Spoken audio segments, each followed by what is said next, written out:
El 26 de enero de 1700, uno de los mayores terremotos de la historia sacudió la costa oeste de los Estados Unidos.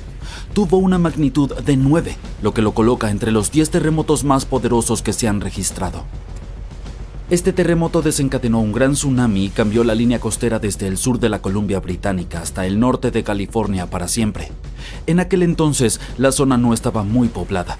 Pero gracias a una investigación ingeniosa, los científicos lograron descubrir exactamente qué ocurrió ese día al analizar antiguos registros geológicos, los anillos de los árboles e incluso algo de historia de Japón. El mismo día del terremoto, un tsunami inmenso también golpeó la costa este de Japón. Durante mucho tiempo nadie los relacionó, pero en las décadas de 1980 y 1990, los investigadores se dieron cuenta de que el tsunami de Japón había sido causado por el terremoto del noroeste del Pacífico. También pudieron identificar el día exacto, el 26 de enero de 1700. Incluso encontraron árboles antiguos en la costa de Washington que habían perecido en el invierno de 1700, lo cual coincidía perfectamente con el momento del terremoto. El sismo se originó en la zona de subducción de Cascadia, una falla donde la placa de Juan de Fuca se desliza por debajo de la placa norteamericana. Esta falla se extiende unos 1.120 kilómetros desde el norte de la isla de Vancouver en la Columbia Británica hasta el Cabo Mendocino en California. La presión de las placas en movimiento se acumula con el tiempo, y a la larga otro devastador terremoto azotará la misma región. Es solo cuestión de tiempo. Al observar los registros geológicos, los depósitos de tsunamis pasados y los indicios de cambios en el nivel del terreno, los científicos pueden determinar la frecuencia de estos enormes terremotos. Los planificadores de emergencias se han estado preparando para el llamado Gran Terremoto. Los científicos creen que los terremotos de la zona de subducción de Cascadia ocurren cada 200 a 1000 años, y dado que el último importante fue hace más de 300 años, el noroeste del Pacífico está definitivamente en espera de otro. Cuando ocurra, se espera que el terremoto sea tan grande como el de 1700, pero esta vez afectará a alrededor de 15 millones de personas. La devastación será grave. Los edificios se derrumbarán, las carreteras y las pistas se agrietarán y los puentes caerán. La comunicación dentro y fuera del área quedará interrumpida. ¿Pero qué es lo peor? El terremoto desencadenará un peligroso tsunami que podría golpear partes de la costa de Washington en tan solo 10 minutos. No es cuestión de si sucederá, sino cuándo se romperá la zona de subducción de Cascadia. Cuando eso ocurra, será el peor desastre que Estados Unidos haya enfrentado, peor que el huracán Katrina o la supertormenta Sandy. Afectará una enorme área que se extiende desde el sur de Columbia Británica hasta Oregón y el norte de California. Eso significa que millones y millones de personas se verán afectadas. Se considera a Fairchild como un área de respaldo para manejar las consecuencias del terremoto, y el aeropuerto internacional del condado de Grant en Moses Lake es la principal. Para aquellos que sobrevivan al sismo y al tsunami iniciales, las secuelas podrían ser igualmente desastrosas. Seguirán réplicas y el transporte será un caos. Las carreteras estarán dañadas o completamente bloqueadas, los aeropuertos cerrarán y la mayoría de las rutas principales como la Interestatal 5 tendrán los puentes destruidos. Esto significa que los suministros de alimentos y agua se interrumpirán y será muy difícil que la ayuda llegue o que las personas puedan escapar. Lo más probable es que también se dañen los gasoductos y su reparación podría tardar desde unos pocos días tierra adentro hasta semanas o incluso meses a lo largo de la costa. Los cortes de energía serán generalizados en un radio de 160 kilómetros de la costa en todo el noroeste del Pacífico y el suministro de agua podría estar interrumpido entre 3 y 7 meses. Incluso las telecomunicaciones estarán cortadas de 2 a 3 meses en el noroeste del Pacífico, Alaska y partes de Asia Oriental. La buena noticia para el este de Washington es que evitará en su mayoría lo peor, gracias a las barreras naturales que hay entre los lados oeste y el este del estado. El tsunami podría golpear el desfiladero del río Columbia, pero perderá energía rápidamente debido a un banco de arena que hay bajo el río. Las montañas cascadas absorberán gran parte del impacto del terremoto, por lo que el lado este no lo sentirá con tanta intensidad. Y dado que el este de Washington no será golpeado tan fuerte, les corresponderá a ellos manejar las secuelas del sismo. Esto implica ayudar al oeste de Washington, acoger a los refugiados de las zonas que fueron arrasadas y entregar suministros a donde sean necesarios. Los científicos han estudiado otros grandes terremotos de magnitudes de entre 8 y 9, como los de Chile de 1960, Alaska en 1964, Sumatra en 2004 y Japón en 2011. Este tipo de sismos puede sacudir el suelo durante un periodo que varía de 6 a 10 minutos, y eso es mucho tiempo para que la Tierra esté temblando. Estos sismos son extremadamente intensos porque ocurren cerca de la superficie terrestre, por lo que no es solo un movimiento rápido, sino uno prolongado y fuerte que puede causar mucho daño. Si el terremoto y el tsunami de Cascadia ocurrieran mañana, unas 14.000 personas podrían perder la vida y más de 100.000 podrían resultar heridas. El costo económico en Washington, Oregón y California podría superar los $70.000 millones. Para poner esto en perspectiva, podemos comparar estas cifras con otros terremotos importantes. En el terremoto de Chile de 1960, unas 1.600 personas perdieron la vida. El terremoto de Alaska de 1964 dio como resultado unas 140 vidas perdidas.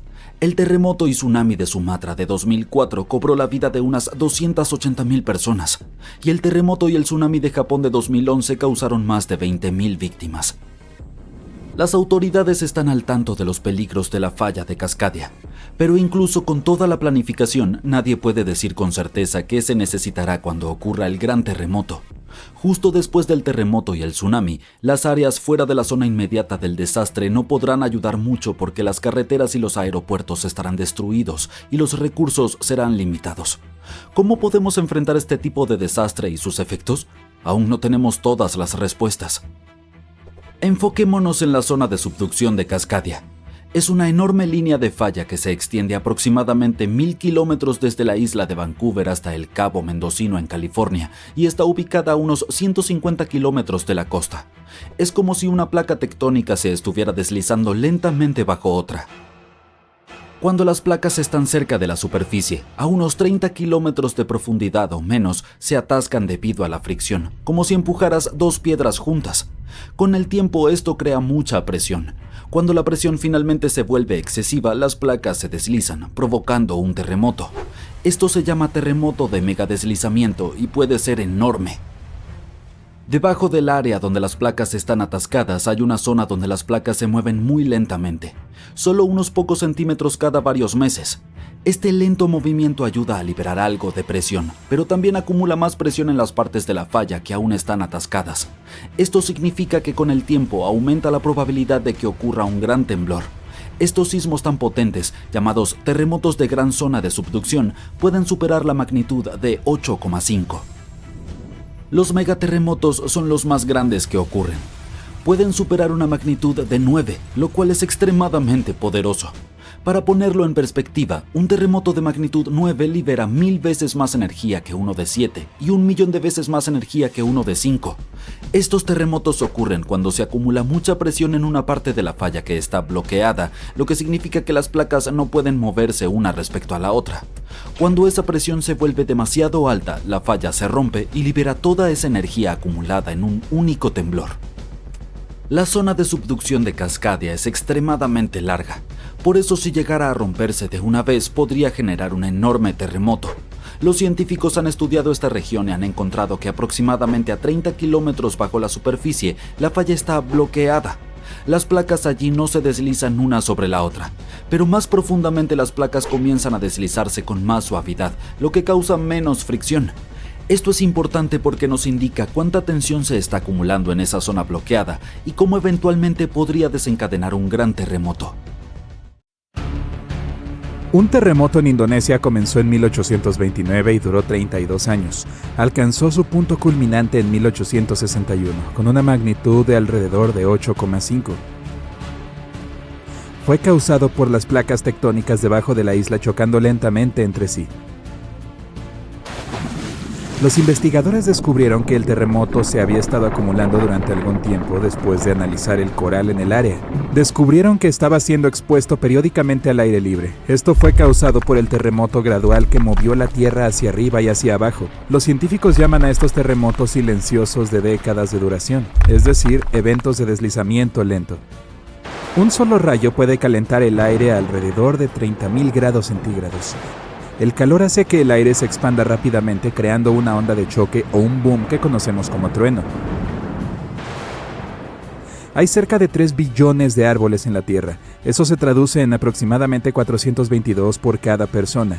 Antes de los humanos, el número se acercaba a los 6 billones. Casi el 70% de la superficie de la Tierra estaba cubierta por agua que, en promedio, tiene una profundidad de alrededor de 4 kilómetros. El 97% de los volcanes de la Tierra se encuentran bajo el agua, así como la cordillera en medio del océano, una enorme cadena montañosa que tiene más de 64,000 kilómetros de largo. Los seres humanos han extraído alrededor de 190,000 toneladas de oro del planeta. Los expertos predicen que todavía queda alrededor del 20% por explorar, pero esta cifra cambia constantemente. El volcán activo más grande del mundo se encuentra en Hawái, llamado Mauna Loa. Se encuentra a más de 4 kilómetros sobre el nivel del mar. Dado que la mayor parte está bajo el agua, la cima del volcán se encuentra a unos asombrosos 17 kilómetros de su base. Tiene la misma longitud que más de 160 campos de fútbol. La temperatura más alta jamás registrada en la Tierra fue de 58 grados centígrados. Se registró en el Azizia, o la actual Libia, el 13 de septiembre de 1922. La temperatura más baja fue un escalofrío de menos 90 grados centígrados registrado en la base Vostok de Rusia en 1983. La Tierra es el quinto planeta más grande del sistema solar detrás de Júpiter, Saturno, Urano y Neptuno. Tiene una circunferencia de aproximadamente 40,000 kilómetros y una persona promedio tardaría unas 8,300 horas en caminar alrededor de la faz de la Tierra. Sin embargo, la separación entre las masas terrestres de la Tierra haría que tal viaje fuera casi imposible. La Tierra tarda 365,25 días en orbitar alrededor del Sol. Debido a que nuestros años calendarios solo tienen 365 días, agregamos un día bisiesto adicional cada 4 años para compensar la diferencia. Rusia es el país más grande del planeta, con un área total de alrededor de 17 millones de kilómetros cuadrados. Abarca más de un octavo de la superficie terrestre habitada de la Tierra. Pero tiene una población relativamente pequeña dado su tamaño. La Tierra es el único planeta con una luna. Mercurio y Venus no tienen lunas, mientras que todos los demás planetas tienen 2 o más. La Tierra tiene más de 4,000 millones de años. Los científicos calculan esto observando las rocas más antiguas del planeta, así como los meteoritos que se han estrellado. Utilizaron meteoritos que se formaron al mismo tiempo que la Tierra cuando se estaba formando el sistema solar. El suelo que pisamos es básicamente reciclado. El ciclo de las rocas del planeta convierte las rocas ígneas en sedimentarias, luego las transforma en rocas metamórficas y viceversa. Como la Tierra, nuestra Luna también experimenta terremotos. Son menos comunes e intensos que los que tenemos y son causados por el estrés de las mareas. Una tensión de marea es básicamente la relación entre la atracción gravitacional de la Luna sobre la Tierra y la de la Tierra sobre la Luna.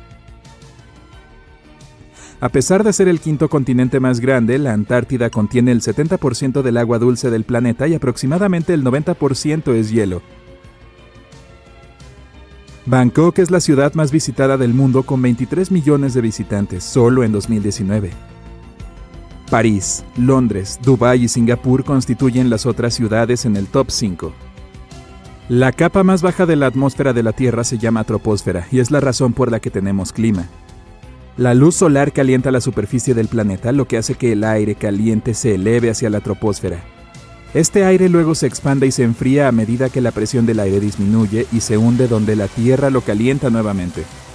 Los arrecifes de coral son las estructuras vivientes más grandes del planeta y algunos incluso son visibles desde el espacio.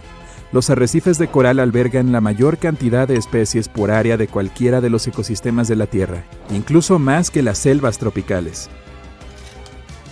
La Tierra recibió su nombre hace unos 1000 años y proviene de la palabra alemana que significa el suelo, pero no hay evidencia que demuestre quién la nombró realmente. De todos los planetas, la Tierra es también el único que no lleva el nombre de una deidad griega o romana. El punto más profundo del océano es la Fosa de las Marianas, con 11 kilómetros por debajo del nivel del mar. Las costas cubren aproximadamente el 20% de la tierra de los Estados Unidos, pero albergan a más del 50% de la población de los Estados Unidos. La Tierra no es en realidad una esfera, es más bien como una bola aplastada que sobresale en el ecuador. La protuberancia es causada por la fuerza del giro de la Tierra, lo que hace que los polos norte y sur sean ligeramente planos. La Tierra gira sobre su eje, que es básicamente una línea recta imaginaria. La Tierra tiene estaciones porque el eje está inclinado, lo que hace que los rayos del Sol incidan más directamente en diferentes partes del planeta según la época del año. Si el Sol fuera tan alto como una puerta estándar, la Tierra tendría aproximadamente el tamaño de una moneda de 5 centavos. La tasa de rotación de la Tierra está disminuyendo gradualmente. Está sucediendo tan lentamente que se necesitarían hasta 140 millones de años para que la duración de un día aumente a 25 horas. El animal más grande de la Tierra es la ballena azul antártica. Puede alcanzar longitudes de 30 metros y pesa hasta 45 toneladas, que es aproximadamente lo mismo que 33 elefantes. La temperatura en el centro de la Tierra es aproximadamente la misma que la de la superficie del Sol, a casi 5.500 grados centígrados. La Tierra es unas 10.000 veces más antigua que los humanos. La Tierra tiene alrededor de 4.500 millones de años, mientras que los humanos han existido durante un máximo de 450.000 años. Hay alrededor de 34.000 especies de peces conocidas. Sin embargo, el número real es mucho más alto, ya que un enorme 95% de nuestros océanos aún no se ha explorado.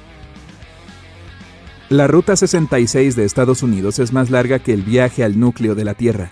La distancia al núcleo es de aproximadamente 3.000 kilómetros y la Ruta 66 es de casi 4.000 kilómetros. La Tierra está formada por 3 componentes principales: la corteza, el manto y el núcleo, que se divide en el núcleo externo y el núcleo interno.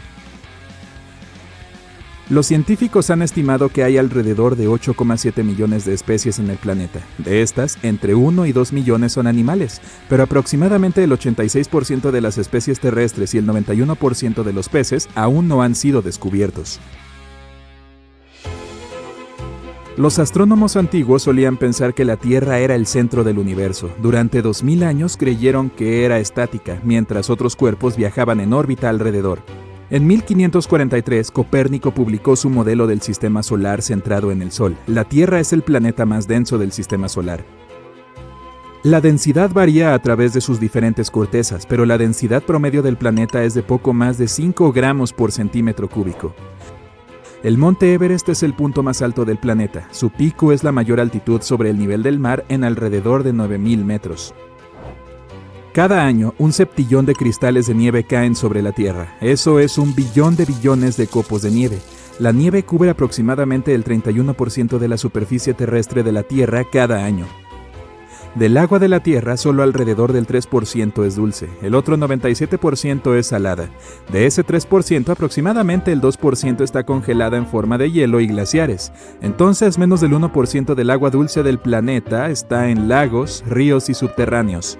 La masa de agua interior más grande del mundo, o lago para nosotros, la gente normal, es el Mar Caspio. Tiene un área de 371.000 kilómetros. El lago más profundo del mundo es el lago Baikal, en Rusia, y tiene 1.610 metros de profundidad. La atmósfera de la Tierra es aproximadamente un 78% de nitrógeno y un 21% de oxígeno, con pequeñas cantidades de vapor de agua, dióxido de carbono y otros gases. Se cree que ningún otro planeta tiene tanto oxígeno, lo que explica por qué la Tierra es el único planeta donde se ha descubierto vida, hasta ahora. Aparte de la Luna, hay 2 asteroides en órbitas coorbitales con la Tierra. A veces llamada la segunda luna de la Tierra, 3753 Cruthin es un asteroide que parece estar siguiendo a la Tierra en órbita, pero en realidad sigue su propio camino alrededor del Sol. 2002 AA29 es otro asteroide que hace una órbita de herradura alrededor de la Tierra que lo acerca al planeta cada 95 años.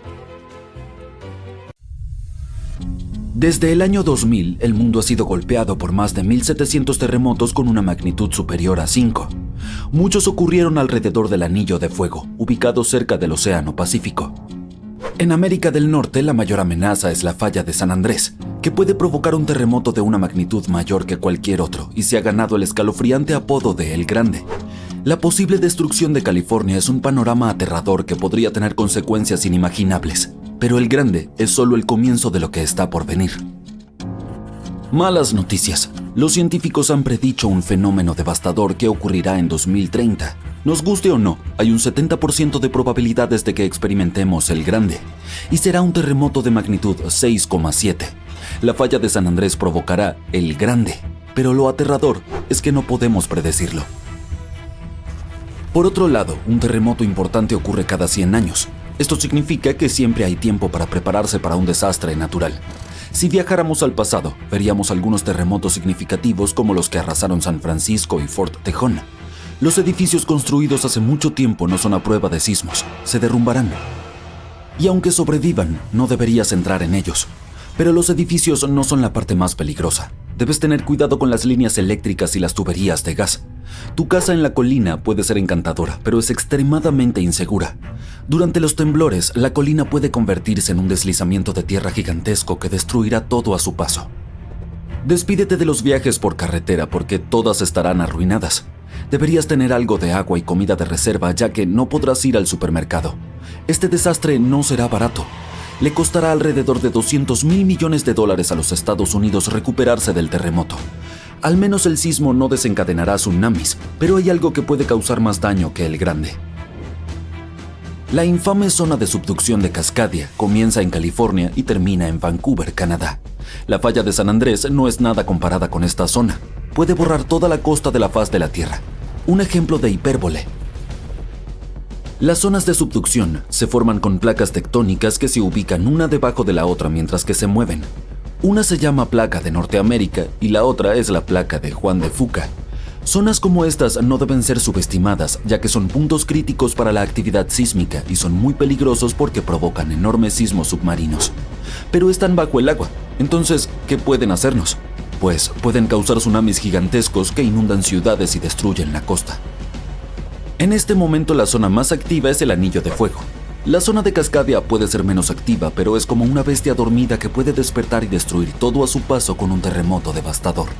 La última vez que se liberó toda esta tensión fue en el año 1700.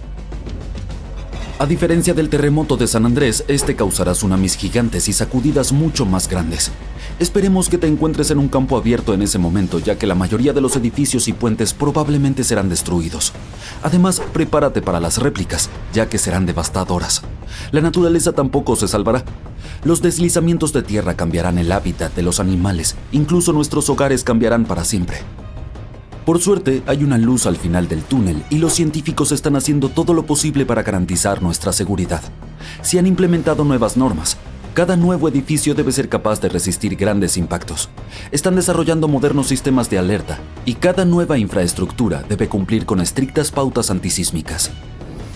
Las placas de Juan de Fuca y la de Norteamérica están unidas, pero no permanecerán así para siempre. Cuando se deslicen, prepárate para un gran temblor.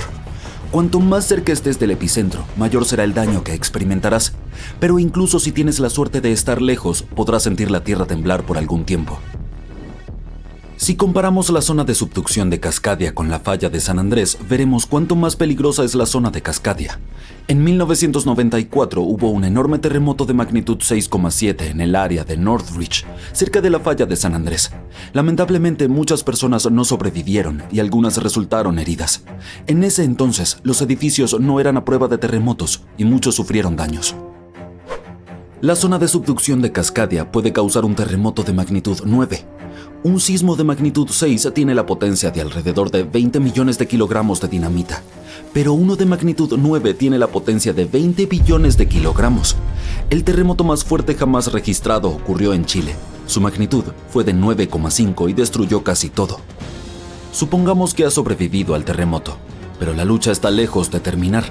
Poco después, un tsunami poderoso golpeará con olas que podrían alcanzar hasta 30 metros en algunas zonas. Eso es muy distinto al terremoto en Sudamérica, que no puede producir olas significativas. Dile adiós a tu hermoso jardín, ya que el agua salada destruirá árboles y plantas y alterará el entorno por un cierto periodo de tiempo.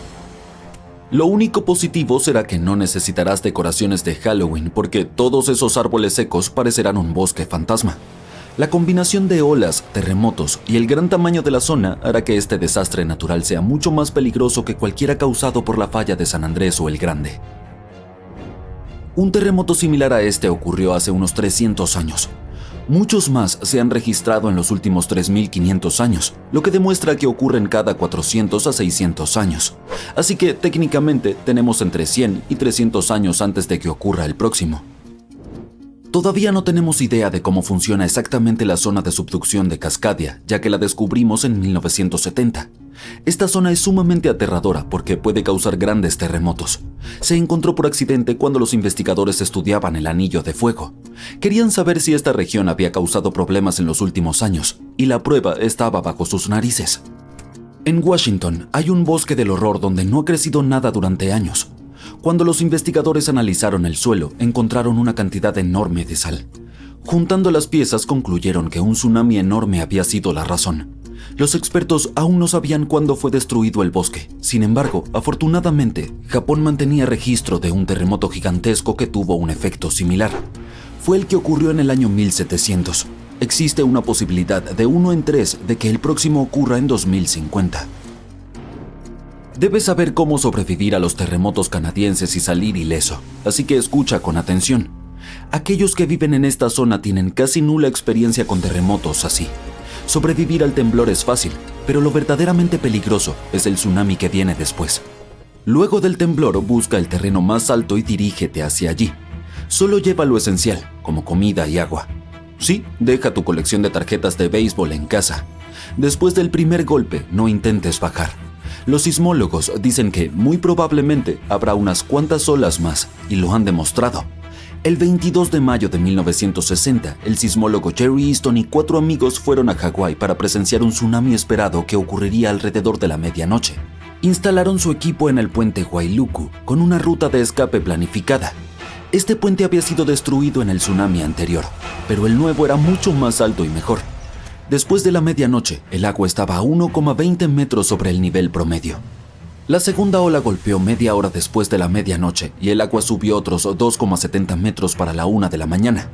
Luego, el agua comenzó a descender y bajó 2,10 metros. Pero el horror estaba lejos de terminar. Después, vieron una ola que medía alrededor de 6 metros de altura. Esto nos demuestra que los tsunamis son impredecibles y que debemos escuchar a los expertos para mantenernos a salvo. Te frotas los ojos mientras intentas comprender lo que estás viendo. Unos agujeros circulares y perfectos en el fondo del mar, cerca de la costa Big Sur en California. No sabes qué pudo haber pasado y eso que eres una bióloga marina con años de experiencia. Repasas algunos de los viejos registros y descubres que estos agujeros han estado ahí al menos desde los 90. En 1999, un sonar instalado en un barco realizó un escaneo y halló 5.200 de estos grandes agujeros a lo largo de 1.300 kilómetros cuadrados en el fondo del mar. Parecen cráteres lunares subacuáticos.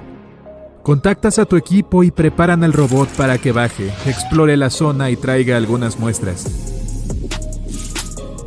Tú y todos los demás conducen hacia la costa y suben a un bote. Desde ahí controlas el robot con tu joystick.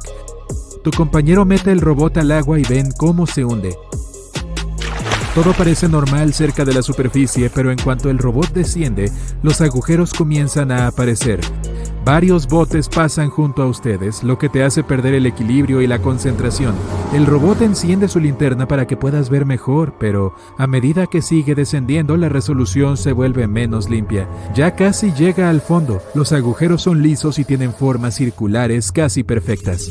Algunos de los agujeros que eran visibles en la lectura del sonar miden más de 9 metros de ancho y 4,5 metros de profundidad. Les muestras las imágenes al resto de tus compañeros y los dejas boquiabiertos. El robot sigue nadando y hallando agujeros por todas partes. Muchos de ellos son demasiado pequeños como para que el escáner los registre desde arriba. Estas microdepresiones son empinadas y tienen algo así como colas que se dirigen en ciertas direcciones. Es posible que las corrientes submarinas hayan jugado un papel en su forma. No importa hacia dónde nade el robot, hay agujeros por todas partes. Tras un par de horas, el robot regresa al bote con muestras. Las llevan al laboratorio para estudiarlas. El robot ha capturado imágenes de basura humana con claridad, pero por ahora las muestras no indican nada alarmante. A pesar de que 1/3 de los agujeros están llenos de basura, no hay nada que explique cómo se formaron. Ya es tarde. Tu equipo regresa a casa. Tú estás a punto de desmayarte en el laboratorio. Quieres hallar la respuesta. Despiertas al día siguiente y mientras preparas el desayuno, se te ocurre que tal vez los agujeros son el producto de unos gases que podrían ser nocivos para la vida marina. Buscas el robot rápidamente y vuelves a navegar hacia el océano. Esta vez ni siquiera piensas en llamar a tus compañeros. Envías el robot al agua y observas la pantalla para controlarlo. El robot desciende al fondo del océano y realiza un registro. Hasta ahora los agujeros parecen seguir cubiertos de basura, pero algunos tienen vida marina dentro, como peces y algas. Después de muchos escaneos, todo parece indicar que no producen burbujas, lo que significa que no hay gases que son expulsados hacia el exterior. Sin embargo, no te darás por vencido tan fácil. Tiempo después llegas a uno de los agujeros más grandes. El robot comienza a escanearlo.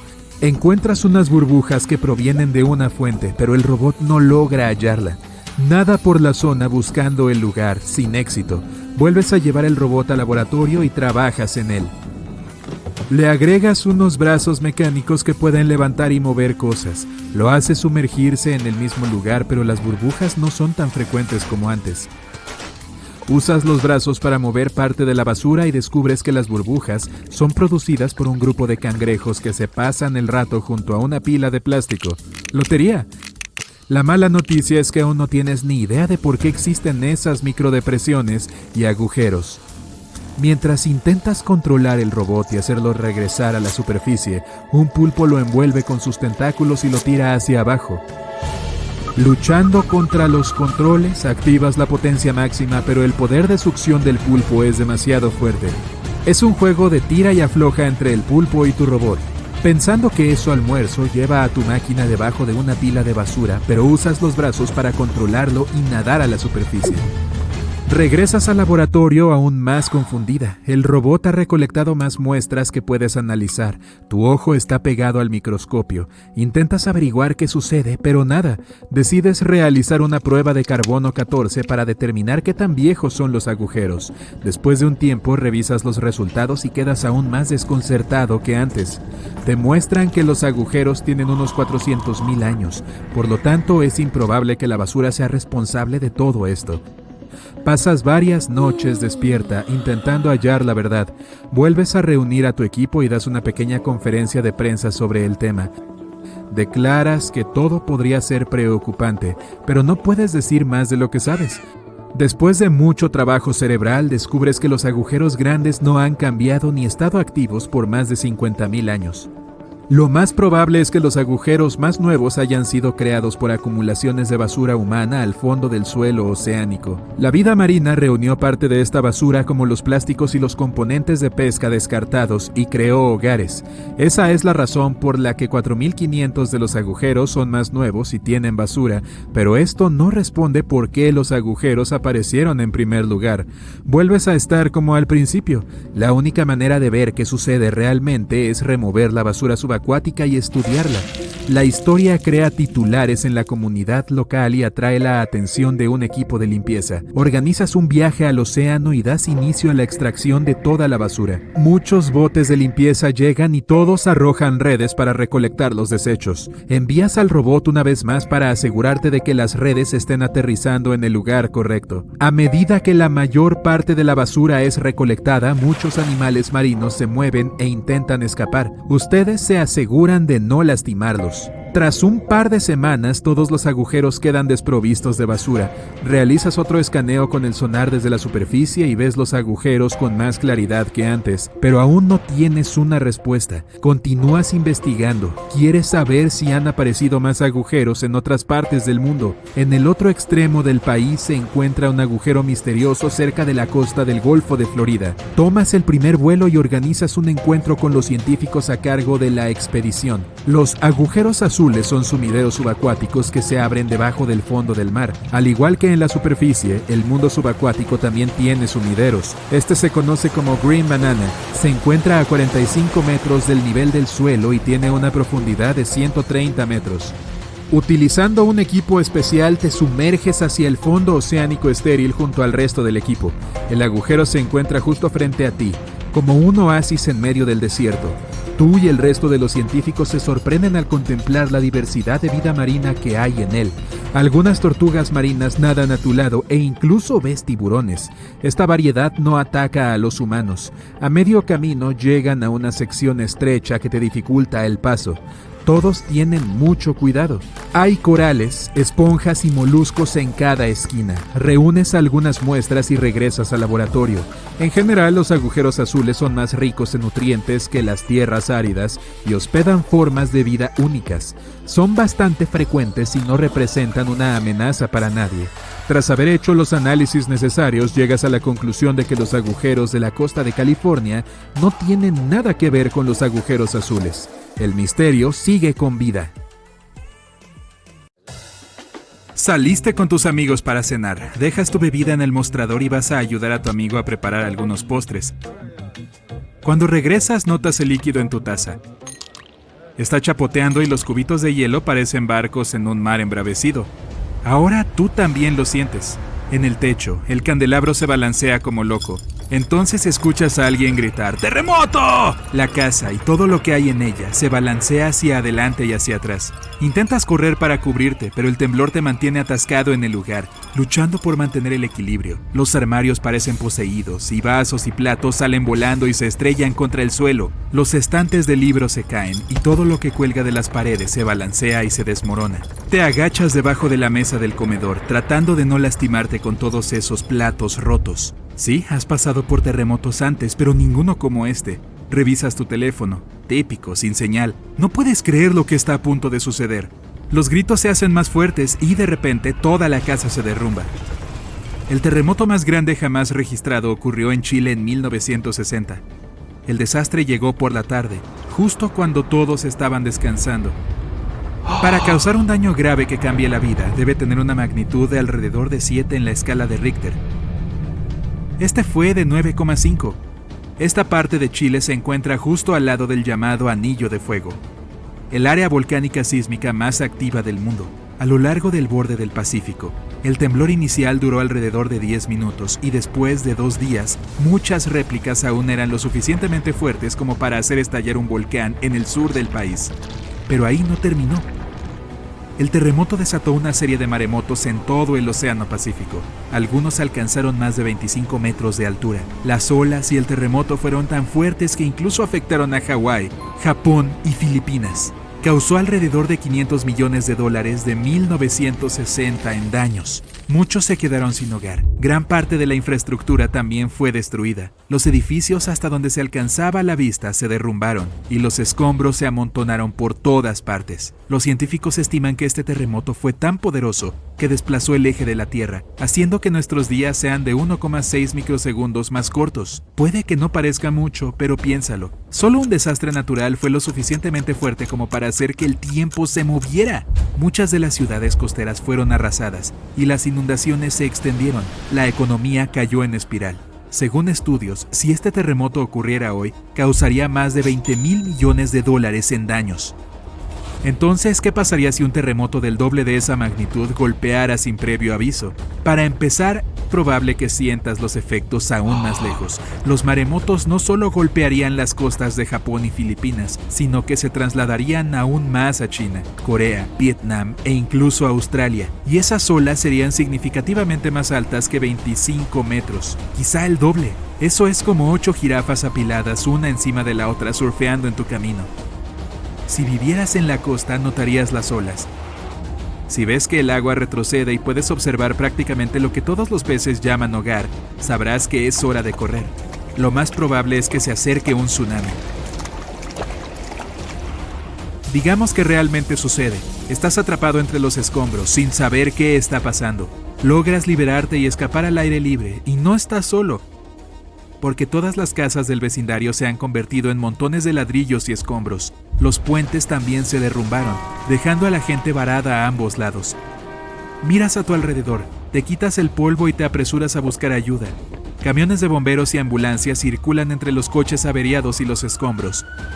Intentas llegar a tu auto, pero las réplicas te golpean y te tiran a la acera. Con todas las torres de telefonía celular caídas, no puedes llamar a nadie con tu teléfono. Te tiemblan las rodillas, pero te las arreglas para salir.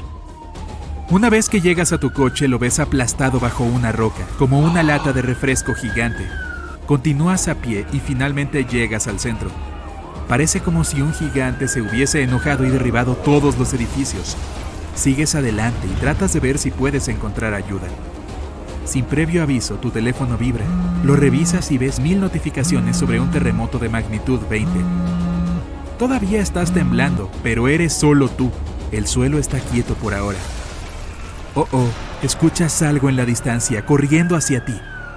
A tu derecha ves maremotos tan altos como edificios que se acercan. Aún en estado de shock, sin saber qué hacer, ahora recobras el sentido y corres. Ni siquiera sabes qué camino tomar. Hay un tsunami justo detrás de ti y frente a ti hay edificios derruidos y rocas y concreto aún cayendo por todas partes. Espera, hay un edificio que de alguna manera todavía está en pie. Necesitas subir a esa cosa. Llegas al ascensor, pero está atascado. No es sorprendente. Subes las escaleras lo más rápido que puedes, tropezándote con vidrios rotos y yeso, pero siempre logrando volver a pararte. Miras por una ventana y ves el agua. Está tan cerca. Estás casi en la cima. Unos cuantos metros más y... ¡Uy! El agua entra en el edificio y te arrastra hacia abajo al menos 2 pisos. Apenas puedes ver nada. Aún así, sabes que debes nadar, pero el agua sigue empujándote hacia abajo. Después de unos 30 segundos logras nadar hasta salir y continúas subiendo hasta la cima. Te arrastras hasta el último piso y te derrumbas en el techo. Estás a salvo, por ahora. El maremoto sigue siendo fuerte, abriéndose camino a través del devastado centro de la ciudad. Tu teléfono ahora está fuera de servicio y es inútil. Tienes una vista perfecta de 360 grados de tu ciudad, cubierta de agua y escombros. El suelo empieza a temblar de nuevo. Piensas en quedarte sentado hasta que todo esto termine, esperando un helicóptero de rescate. Pero luego una fuerte explosión que casi te rompe los tímpanos sacude el suelo aún más. A lo lejos, el humo se eleva y pronto cubre todo el cielo. La oscuridad esconde el sol de la mañana. Ahí es cuando puedes ver la lava disiparse en el aire y aterrizar cerca. Esta forma un río que fluye hacia la ciudad, cuadra por cuadra. Con tanto movimiento sísmico y la alta intensidad del terremoto, las placas tectónicas del mundo se han desplazado de modo que el magma se abre camino hacia la superficie de la Tierra. El vapor comienza a salir y entonces el calor te golpea. Ves que el magma cubre el suelo con una manta, devorando todos los coches a su paso. Lo peor es que el magma está derritiendo los cimientos de los edificios que lograron resistir el terremoto y el tsunami. Los edificios en la distancia ahora están hundiéndose y colapsando en la piscina de lava que ha reemplazado a tu ciudad. Uno a uno, todos descienden. Eso significa... El edificio en el que estás parado también se tambalea. Está a punto de fallar. Ahí es cuando ves la luz. Miras hacia arriba y ves un helicóptero arriba en la distancia. Agitas los brazos, corres, saltas, cualquier cosa para llamar la atención. Y funciona. El helicóptero hace algunos círculos y finalmente te lanzan una escalera de cuerda. A medida que te levantan en el helicóptero, observas bien el mundo debajo de ti mientras se mueve como fideos en un colador. Aterrizas a unas pocas millas y un médico te trata de inmediato en un centro de triaje de emergencia. Fuiste uno de los afortunados. Un año después, el agua del tsunami ha retrocedido. La lava que fluía hacia el interior se ha enfriado, pero todo ese magma cambió permanentemente el suelo debajo de él, y toda la ciudad desapareció. El desastre arrojó a todo el país a una pesadilla financiera que durará décadas. Se necesitan meses para inspeccionar la ciudad, asegurándose de que no haya cables eléctricos peligrosos o tuberías de gas rotas en ninguna parte. Están reconstruyendo tu ciudad más al interior de donde estaba la antigua. En otras ciudades reconstruyen directamente sobre las ruinas. En otros, simplemente deciden trasladar a todos a una ciudad cercana. Hay una fuerza poderosa escondida bajo tierra, donde las placas tectónicas se encuentran y una se desliza debajo de otra. Esto ocurre en los océanos Pacífico e Índico. La tensión se acumula durante siglos. La presión es insoportable hasta que un megaterremoto se desata. La Tierra tiembla con una magnitud que puede superar los 9 puntos, más que cualquier otro terremoto. Cuando el fondo del mar se eleva repentinamente, envía una enorme onda a través del agua y sale un tsunami de gran fuerza. Estas olas se llaman teletsunamis y atraviesan cuencas oceánicas enteras, listas para apoderarse de las costas a miles de kilómetros de distancia. La falla de empuje se extiende a lo largo de 960 kilómetros. La Tierra no solo tiembla, parece que se está desgarrando. Este es el poder de un terremoto de megasubducción. Aquellos atrapados en su camino tendrán que luchar por sus vidas. Las autoridades japonesas recientemente tuvieron que emitir su primer aviso de megaterremoto. Esto ocurrió debido a un fuerte temblor en el borde de la zona del fondo oceánico de la fosa de Nankai. Al final, la mayoría de las advertencias se levantaron y no hubo mucho daño por el terremoto de magnitud 7,1. Algunas partes del suroeste de Japón comenzaron a sacudirse y los trenes de alta velocidad de Japón disminuyeron su velocidad para mantener la seguridad, lo que demoró el viaje para todos. Pero el alerta se mantiene ya que todos conocen el riesgo de un megaterremoto que podría ocurrir en las próximas décadas en la fosa de Nankai. La placa tectónica bajo el mar de Filipinas se está deslizando lentamente por debajo de la tierra donde está Japón, moviéndose solo unos pocos centímetros cada año. Los últimos grandes terremotos de esta zona ocurrieron en 1944 y 1946, ambos con una magnitud de 8,1. Estos terremotos han causado mucha destrucción en el país. El próximo gran terremoto de subducción de la región, si es que ocurre, podría tener una magnitud de entre 8 y 9. Los científicos todavía no pueden ponerse de acuerdo sobre la probabilidad de que ocurra este megaterremoto, pero podría tener hasta un 80% de certeza. Al otro lado del Pacífico, científicos del Servicio Geológico de los Estados Unidos han estudiado una peligrosa zona a lo largo de la costa oeste estadounidense. Es la zona de subducción de Cascadia y se extiende desde el norte de California hasta la isla de Vancouver, en Canadá. En los últimos 14.200 años, probablemente ha habido al menos 30 grandes terremotos en esta región. Un terremoto importante ocurre cada 500 años en promedio. Pero desde hace mucho tiempo Cascadia ha estado tranquila y eso preocupa a los científicos. Ellos piensan que esto podría deberse a que el área está bloqueada, lo que significa que las placas tectónicas están pegadas y acumulando mucha presión. Con el tiempo, una parte del fondo marino podría romperse de repente y moverse hacia adelante algunos metros. La sacudida duraría solo 5 minutos, pero crearía un poderoso tsunami a medida que el fondo marino se desplaza, lo que duraría 10 horas. Según los expertos, si esto ocurre, será el peor desastre natural en la historia del país. El terreno en algunas colinas del interior podría convertirse en algo parecido a arenas movedizas. Esto provocaría que las laderas se deslicen y se desmoronen, llevándose consigo carreteras y puentes. Alrededor de 620.000 edificios podrían quedar muy dañados o incluso colapsar, incluidos unos 100 hospitales y 2.000 escuelas. Las personas del estado de Washington tendrían que valerse por sí mismas sin ayuda durante 2 semanas, buscando alimentos, agua y refugio por su cuenta. Los científicos están estudiando fenómenos de deslizamiento lento, donde las placas tectónicas se mueven muy despacio durante semanas o meses, liberando algo de energía, pero no lo suficiente como para detener un gran terremoto. Cada vez que la magnitud de un terremoto sube solo un número, la energía que libera es 40 veces mayor.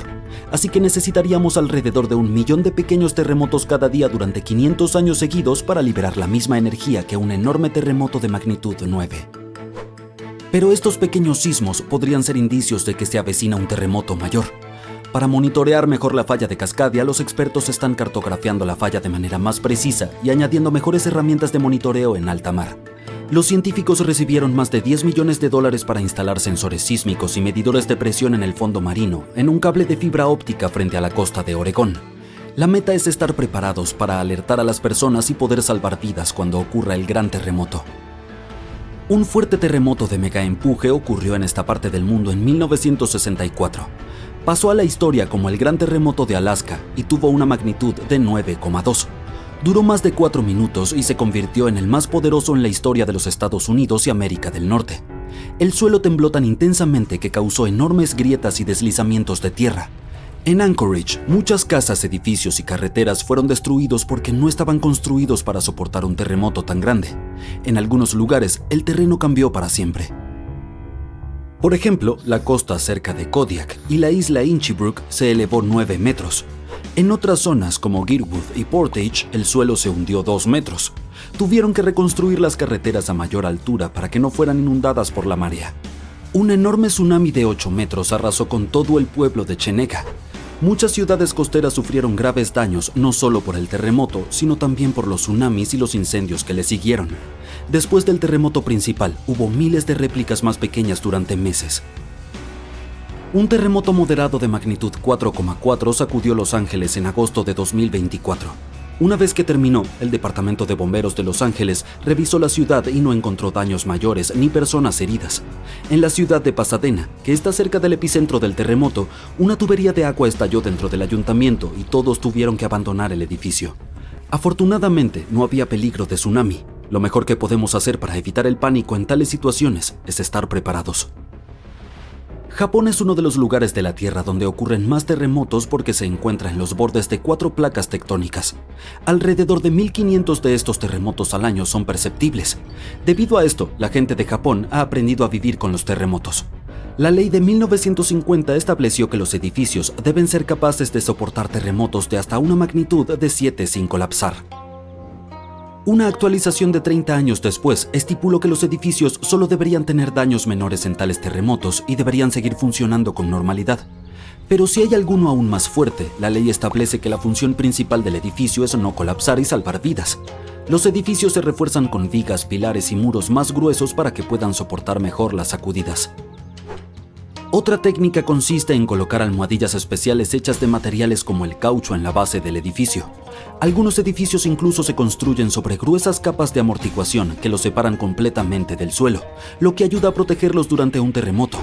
Un rascacielos puede balancearse bastante, moviéndose hasta 1,5 metros. Para evitar que se dañe, los ingenieros también pueden añadir algo llamado amortiguadores cada 2 pisos hasta la parte superior. Estos amortiguadores son como bombas de bicicleta gigantes, pero en lugar de aire están llenos de líquido. Cuando el edificio se sacude, los amortiguadores presionan contra el líquido en su interior. Aunque el líquido no se comprima mucho, puede absorber parte de la vibración. Cuando están construyendo rascacielos altos, los ingenieros intentan hacer la estructura lo más simple y equilibrada posible. Esto implica que cada piso tenga la misma altura y que las columnas de soporte estén distribuidas uniformemente. Sin embargo, a veces los arquitectos que diseñan rascacielos no quieren hacer estas concesiones porque tienen ideas creativas sobre cómo debería verse el edificio. Entonces deben encontrar soluciones alternativas. Por ejemplo, la Torre Skytree de Tokio, uno de los edificios más altos del mundo, está diseñada con un estilo futurista, pero también incluye características especiales para protegerla de los terremotos. Tiene un pilar central como en las pagodas japonesas tradicionales y amortiguadores sísmicos que ayudan a absorber la energía de un terremoto y mantienen el edificio seguro.